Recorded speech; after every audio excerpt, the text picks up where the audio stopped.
Ari balagtayan, mga puso, mga peste baw nag-atake sa mga pananum nga mais kag pati man tubo sa pila ka lugar sa Negros Occidental. Malawig nga tig-ilinit ginalantaw kausa sa pagdamo sang peste. Nakatuto kay Lin Pedreso.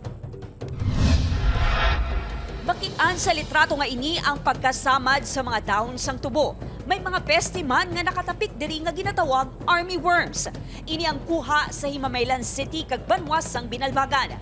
Ginkumpirma sa Office of the Provincial Agriculturist nga nag-atake sa mga pananom nga mais kag tubo sa pila ka bahin sang Negros Occidental ang armyworms. Sa datos ng opisina, mas sobra 80 ka hektarya na sa mga pananom nga mais kag tubo ang apektado sa Himamaylan City pa lang.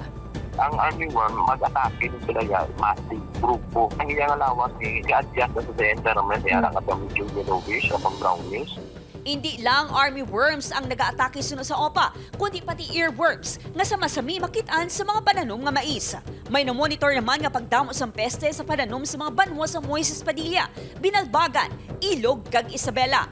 Malawig na tig-ilinit ang ginalantaw nga kabangdanan sa pagpangitlog sa mga peste. Nag-occur siya kahit pa kung during long dry season, mataas ang ilang population, tungkol na kulang ang tubig, then favorable ang kondisyon para sa hibernate. Ginatutukan na ang mga tikang agud matap na ang pagdamo pa sa mga peste. Upod Jeruel Banggoy, ay Din Pedreso. 1 Western Visayas.